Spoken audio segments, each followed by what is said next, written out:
Let's talk about something very important. Equalizer. Let's talk about equalizer. Things that equalize us in the world. The rich and the poor, the white and the black, the tall and the short, the old and the young. There are certain factors in the world that equalize us. You see, let's talk about them so that this can be a reminder for humans that think they are above other humans. For people that think, oh, they are just up there and other ones are just below them. Like there are certain factors that the Creator, that nature has put in place to equalize every human being on earth. That no matter how big or how tall you think you are, that you're still gonna be equalized by these factors. Let's talk about them. First, every human being needs rest. Every human being must rest, must sleep. You see, there's no how powerful you are in the world that you don't need to sleep. I just give you like 3 days, 72 hours.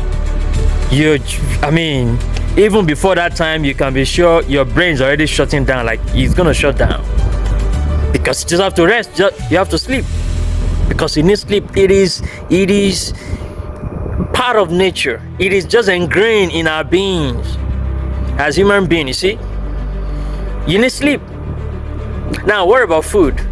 Every human needs food. You cannot do without food. No, even if you fast, you have to break your fast and eat. What about water? Every human being needs water. You need to drink. Let's even go more. What about air? The air that we breathe. That's even big. Like, can any human being, no matter how strong, how great, how mighty, how whatever you think you are, can you do without air, without breath? Can you live without breath? I give you just 30 seconds. You're gone. Like without air. Can you imagine that? The air that we breathe in. You see, these are equalizers. They equalize every human being on earth, no matter how big or whatever you heard. The other factors. What about space? Space. How big can any human being be that you'll be up to 3 meters? Can you imagine somebody being big as 3 meters? I think the biggest person on earth now is not up to 2 meters, let alone 3 meters. Now, how much is 3 meters compared to the space that we have in the entire world? So there's an equalizer of, no matter how big you are, no matter how powerful you are, your width, your bigness cannot be more than 2 meters at most. That's even like the fattest person in the world. Can you see that? So, despite all your achievements, despite all your, successes or power or whatever you think you have, influence, affluence, whatever, there are certain factors, there are certain things that still equalize you with other humans. And even more, let's talk about death. Can any human do without death? Everybody's gonna die sooner or later. You see, death is an equalizer. You cannot do without it. Just the way we all came to this earth alone, alright, being born by our parents, we came to this earth the same way we're gonna live. And guess what? As we brought nothing to this earth, we're gonna also go with nothing as well. So think about it. It's just a transition period. I don't know why some people are not even sitting down, are not taking time to think about these things. Like, what are you gonna do with all the millions and billions you're loading into your account? What are you gonna do with all these material possessions? Why are humans so mad? I'm trying to understand these things. What do you do with all these material acquisitions? What do you do with all these things? When you came in here, you came with nothing, but you came to this earth, you started acquiring things. Oh, you became a person of value and influence or affluence. You got so much wealth. Thank God if you got it in the right way. And then, but what do you do with it?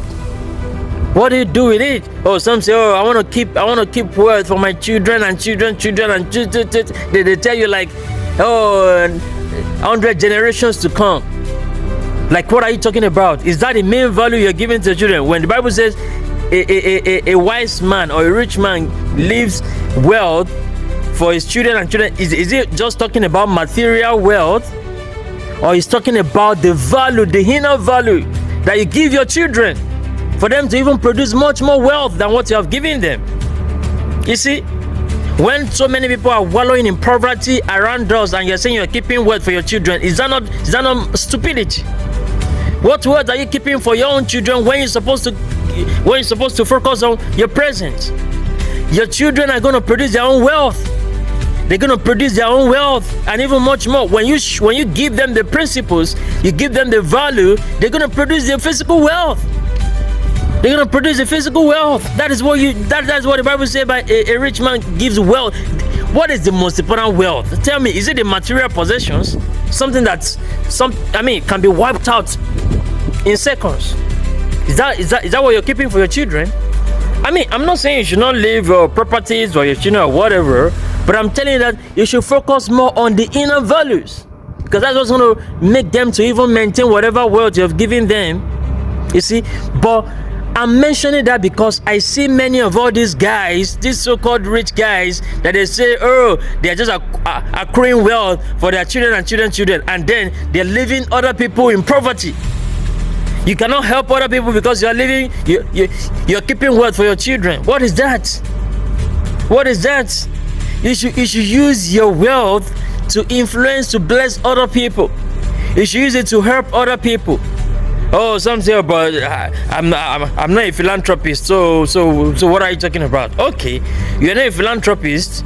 We understand, but what is the value of what you have if it doesn't benefit the society? That's a question. What is the meaning of what you have? You're just like the way the Bible says, a rich man gathers wealth, accumulates wealth, or what does it even call it? It called a foolish man accumulates wealth without knowing who's going to use it. You see, the children that you are talking about, you don't even know those children. You don't even know. You see, without knowing who's going to spend it, they don't even know whether they're going to throw the wealth away and go and give it to people that are going to just use it anyhow. You see. But if it's something you have worked for, why can't you see what it's going to be used for? Why can't you use it to bless humanity? Why can't you use it to bless your generation? That is your offspring. That is the people. That is your priority. That is your priority, not the unseen people that you have not unseen generation. As a matter of fact, it is when you bless this generation that is going to give birth to the next generation. Do you understand? It is when you bless this generation that it's going to produce next generation. So if you don't bless this generation, why are you talking about next generation when you have not blessed this generation? You understand? So you're supposed to focus on this generation, not the next one. Not the unborn children. Say, oh, I'm keeping for my unborn children. Accumulate billions in their accounts, and people are wallowing in poverty. No, go bring out the money and go establish something reasonable. Let it be blessing to people around you, not just accumulating whatever and say you're doing what. You see, all these things are very important, because whether you like it or not, you're gonna leave all these things one day. You're gonna leave them, and then you're not gonna know who's gonna spend them. You see, whether you call them your children or whatever, it's gonna be spent, it's gonna be used, and then you will not have any control. You don't know what is done to it. So you're just being delusional, talking about your children. It's delusion and illusion. It's just a mirage in your brain. It's nothing. Which children are you talking about? Is it the one that you don't even know whether they're gonna come or not? What do you know? You better do what you can do now. Be a blessing to this generation so it can bless the next generation. That's how it works. Don't be selfish. Very important. So there are equalizers in the world, there are equalizers in nature that are just going to put every human at the same level, whether you like it or not. Going to put everybody on the same level. Whether you're up there or you're down there, wherever you think you are, whoever you think you are, it doesn't matter. You see? And again, of course, there are certain human nature There are certain nature that are just engraved in our being. See, every human want to feel loved, want to feel like, oh yeah, someone loves me. Every human want to feel belonged. Every human, express those human nature. Every human to some level is greedy, you see, or selfish, like, okay, yeah, I just want my own first, but just everything must just have, a degree, like, must just be in moderation. You see that? So there are those human nature and human qualities, human, different things that we express, human traits. So all those things, they are equalizers. We feel emotion, we have feelings, you see. We can feel happy, we can feel sad, we can feel grievous, we can feel angry, we can be afraid, we can have some fear, different things that we can feel as human beings. We can feel embarrassed and all that. So all these things, they are part of our nature as humans, and they are nothing to be shared of. I mean, to shy away from or say, or me, I'm like, you are not superhuman, like, you're just like any other human. Yes, we have our unique values and purpose and special gifts and talent and all that, yeah, for sure. But there are certain factors, like I've mentioned, there are certain things that equalizes us. There are certain factors that equalize us. Now here's another thing. You see, there's something that many people don't know, that's their energy. All right, there's something that every human being needs, and that's also one of the very most important equalizers. Energy. Every human needs energy. Every human needs energy. And you know what that energy is? God. That energy, that very energy is God. Tell me anything in this world that does not need energy. Starting first of all with humans, like, human beings need energy. You see, we get energy from food and other nutrients that we get. Energy sustains us. It is the only thing we cannot do without. Think about it. Just the way we literally say we cannot do without God. You see, forget about this religious thing that, some say, oh, I don't believe in God, I don't believe God, I don't believe God exists, I don't believe. It is just because of the God that was presented to you. It is the kind of religious God that was presented to you. Yeah, that's the God that you don't believe, not the real God. You see, not the real God, because the real God is a God that is already in you. It is a God that you cannot do without, whether you like it or not, whether you are aware of it or not. You see, let me prove to you, just in a moment, let me prove to you why God is energy. I prove that to you. You see, when you read the scriptures, the Bible, it says, in the beginning God created the heaven and the earth. Look at it. In the beginning God created the heaven and the earth, right? Okay, so God, he used the word God created the heaven and the earth. And the earth was without form, okay, and then it was void, and then everything was in chaos.